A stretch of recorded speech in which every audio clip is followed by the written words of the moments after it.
Bonsoir, il s'agit d'une rixe à la sortie d'un bar. Je n'ai rien à voir avec tout cela et c'est signé Serge Dassault. Une réaction qui fait suite à ce règlement de compte à Corbeil. Un homme de 32 ans touché à 2 reprises par des balles et à bout portant, pronostic vital engagé. Mais l'auteur de l'agression et la victime seraient liés, on met ça au conditionnel, par une affaire de chantage politique dont le sénateur serait également conditionnel la cible. Invraisemblable, rétorque-t-on cependant à la mairie de Corbeil. Cela dit, certaines autorités redoutent de gros débordements à venir dans certains quartiers de la ville.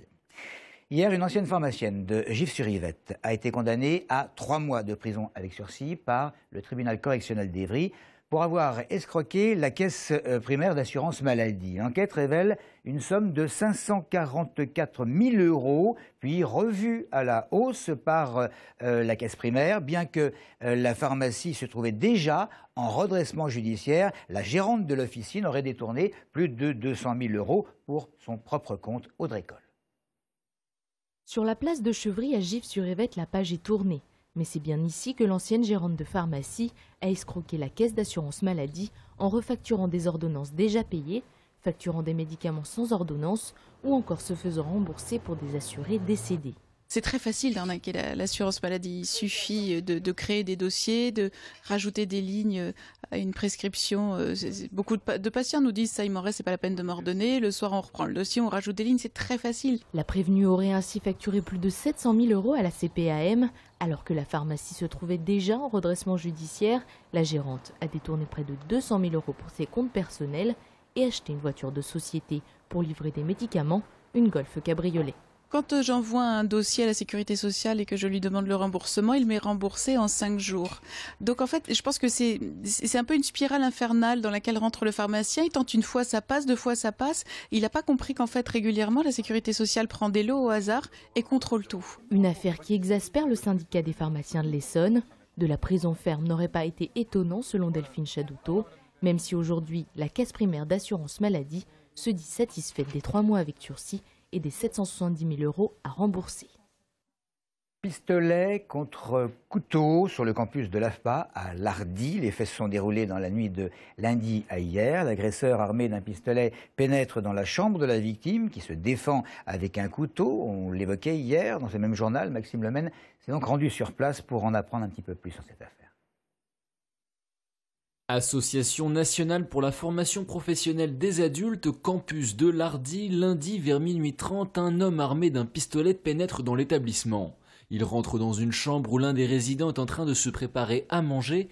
L'agresseur braque son arme sur la victime qui se retourne un couteau à la main et la situation s'inverse brutalement. Et il lui a mis 2 coups de couteau dans le visage et puis la gendarmerie est intervenue et il s'est fait embarquer. Selon la police, un coup de feu a été tiré au plafond et le coup de couteau, quant à lui, a été porté au cuir chevelu de l'agresseur.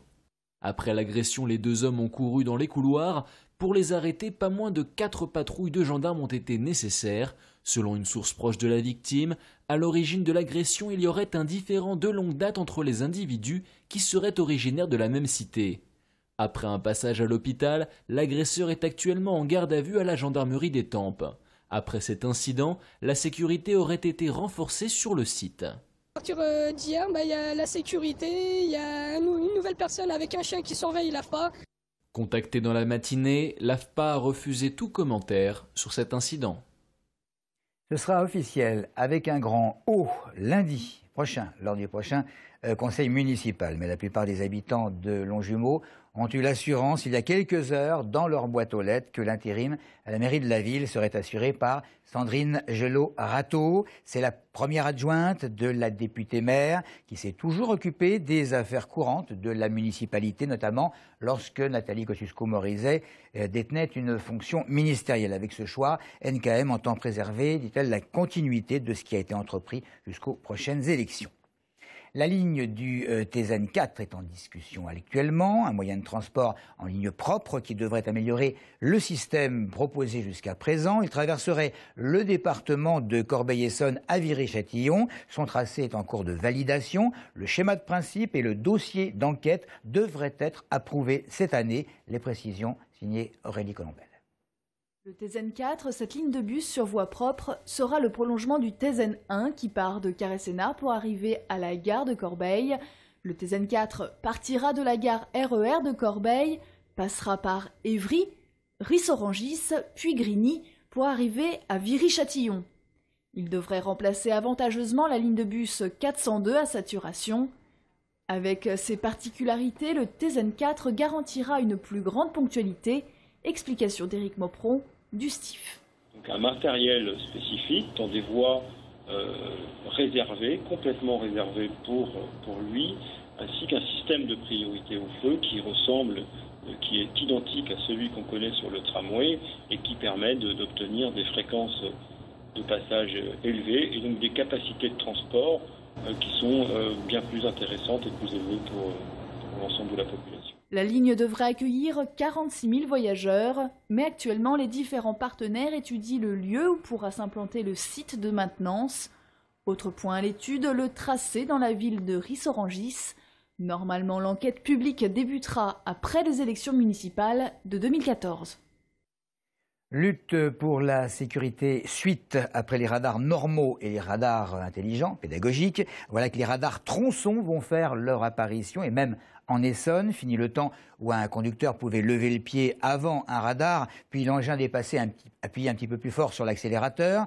Ce nouvel outil, il va pouvoir identifier un véhicule sur 1 km de distance grâce à des caméras. Bref, si un conducteur a appuyé trop fort sur le champignon après un radar, il sera verbalisé évidemment pour dépassement de vitesse autorisé. On ne sait pas encore où exactement cet espion sera positionné. Voici quelques réactions, en tout cas en Essonne. Ça n'a pas d'essence, on roule, on respecte la vitesse, il faut que ça soit conscient. Il faut que la conscience joue, mais trop son, je ne vois pas l'intérêt. En Essonne, je suis contre les radars déjà, mais enfin bon, maintenant si ça peut apporter la sécurité sur la route, pourquoi pas. De toute façon, maintenant on est obligé de rouler aux vitesses indiquées, donc voilà. Non. Pourquoi ? Parce qu'on a déjà suffisamment assez de radars, donc au final si c'est pour mettre plus de radars, on sera foutu, nous on n'aura plus de permis. Après, je pense quand même les gens vont faire plus attention, ouais. Ça peut être pas mal. Donc pour moi ça serait pas très bon, mais bon pour les autres ça serait bien, ouais. Le français il est assez taxé, hein, c'est vrai, il faut dire ce qu'il en est, hein, il est taxé sur toutes les choses. Et là c'est encore taxé encore le français sur des trucs qu'ils veulent faire encore, pour essayer de faire marcher le commerce, mais ça marche pas comme ça le commerce. Ouais, il faudrait mieux tout virer, hein, ça. On n'en a pas besoin. Dans l'actualité, il y a également ces deux jeunes gens de 18 et 22 ans, sans doute un petit peu distraits, qui ont écopé 5 mois de prison ferme pour avoir volé dans le TGV. Seulement, c'est un méfait commis à quelques mètres seulement d'agents de la SNCF qui ont évidemment prévenu la police. Et puis, vous connaissez probablement les papilles d'or. La CCI recherche encore des volontaires pour faire partie du jury et donc avoir la possibilité de désigner les meilleurs commerces de bouche du département. C'est possible que vous soyez consommateur comme moi ou professionnel. Voilà pour l'info. Merci de votre fidélité.